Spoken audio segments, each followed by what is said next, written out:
kesempurnaan yang rapuh.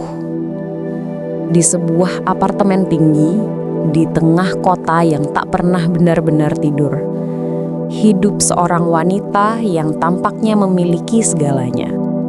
Namanya Nadia. Ia istri dari Adi, seorang suami yang setia, bekerja keras, dan selalu pulang tepat waktu.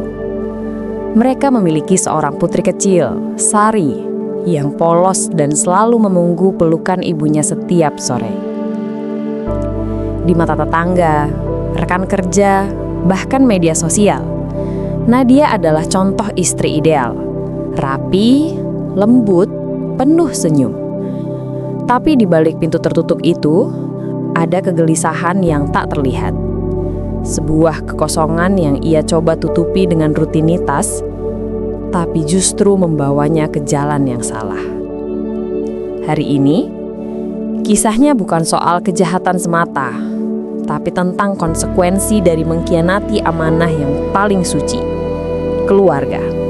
Ketika godaan mengetuk pintu hati, Nadia tumbuh dari keluarga sederhana. Ia tahu arti perjuangan. Saat menikah, ia bersumpah akan menjaga rumah tangganya dengan segenap hati.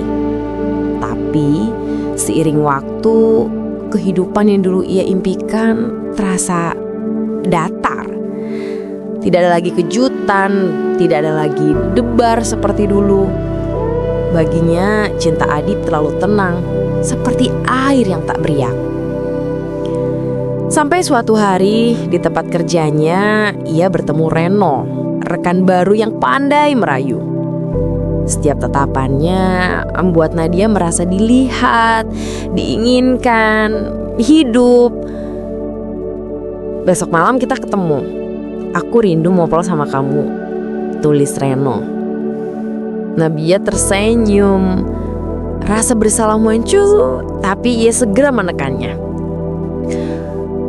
Adi baik, tapi dia gak bikin aku merasa seperti perempuan yang diidamkan. Malam itu, setelah Adi dan Sari terlelap, Nadia mengunci pintu, menyalakan mobil dan pergi ke sebuah hotel. Di luar, dia istri sempurna. Di dalam, dia wanita yang mulai kehilangan arah. Rahasia yang menggerogoti jiwa. Beberapa bulan kemudian, Nadia positif hamil dan berniat menggugurkan janin dari hubungan gelap yang tak pernah direncanakan. Ia menamainya Dava. Tapi ketakutan menguasai hatinya. Aku nggak siap. Adi akan hancur. Sari masih kecil. Aku harus menghilangkan ini. Suatu malam hujan deras, Nadia membawa Dava ke gang sempit di pinggiran kota. Dengan tangan gemetar, ia meletakkannya di bawah pohon, lalu pergi tanpa menoleh. Tangisan bayi itu mengikuti langkahnya bahkan dalam mimpi. Keesokan harinya, ia kembali jadi Nadia yang sempurna. Tapi di dalam, hatinya mulai membusuk. Setiap malam, ia mendengar tangisan bayi. Meski rumahnya sepi, mainan kecil muncul tiba-tiba di kamar Sari. Cermin memantulkan bayangan sosok kecil yang menatap dengan mata tanya. Adi mulai curiga. Kamu sering melamun, sayang? Ada yang mengganggumu?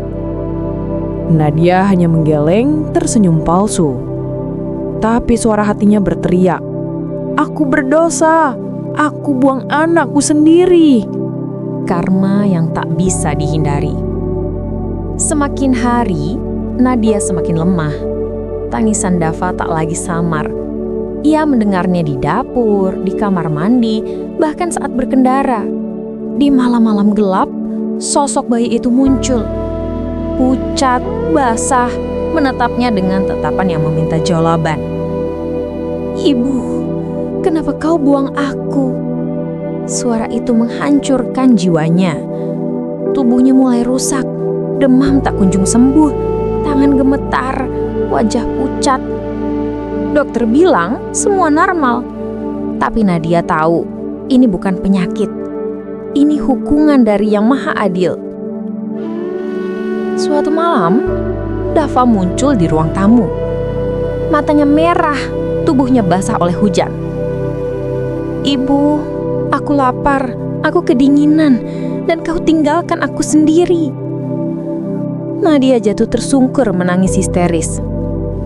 "Aku menyesal, aku bodoh, maafkan aku." Adi yang baru pulang langsung panik. Ia memeluk Nadia tapi tak melihat apapun. Baginya, istrinya sedang stres. Tapi bagi Nadia, kutukan itu sudah nyata. Akhir yang menjadi peringatan.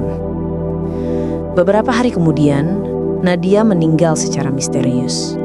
Wajahnya membiru, tubuhnya kaku, tapi tidak ada tanda keracunan. Di pemakamannya, Adi menangis sambil memeluk Sari yang bingung. Reno, sang pria penggoda, menghilang.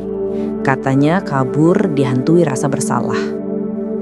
Namun, banyak yang percaya bahwa Nadia mati bukan karena sakit, tapi karena kutukan dari anak yang ia buang. Dan hingga kini katanya di malam hujan masih terdengar tangisan bayi di sekitar tempat ia ditinggalkan. Sebagai pengingat bagi siapapun yang meremehkan nyawa yang Tuhan titipkan. Cermin untuk kita semua. Kisah Nadia bukan untuk menakut-nakuti, tapi untuk mengingatkan. Jangan biarkan nafsu mengalahkan akal sehat. Jangan hianati keluargamu demi sensasi sesaat. Dan jangan pernah sekalipun mengabaikan nyawa yang kau ciptakan. Karena di balik wajah sempurna, bisa saja ada jiwa yang sedang dihukum oleh dosanya sendiri. Cermin untuk kita semua. Kisah Nadia bukan untuk menakut-nakuti, tapi untuk mengingatkan. Jangan biarkan nafsu mengalahkan akal sehat. Jangan khianati keluargamu demi sensasi sesaat. Dan jangan pernah sekalipun mengabaikan nyawa yang kau ciptakan. Karena di balik wajah sempurna, bisa saja ada jiwa yang sedang dihukum oleh dosanya sendiri. Di balik senyum sempurna seorang istri, bisa jadi tersimpan rahasia gelap yang menggerogoti jiwanya dari dalam. Kisah ini bukan tentang menghakimi, tapi tentang mengingatkan. Jangan biarkan nafsu sesaat menghancurkan amanah keluarga yang Tuhan titipkan padamu.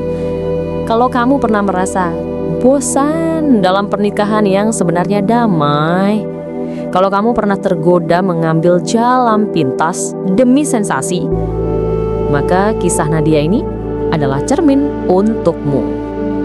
Semoga kita semua dijauhkan dari jalan yang menyesatkan, dan semoga kita selalu diingatkan bahwa keluarga adalah amanah, bukan hiasan. Apakah menurutmu penyesalan bisa menghapus dosa besar seperti ini? Ceritakan di kolom komentar, kita belajar bersama. Jangan lupa subscribe untuk konten reflektif yang menyentuh hati.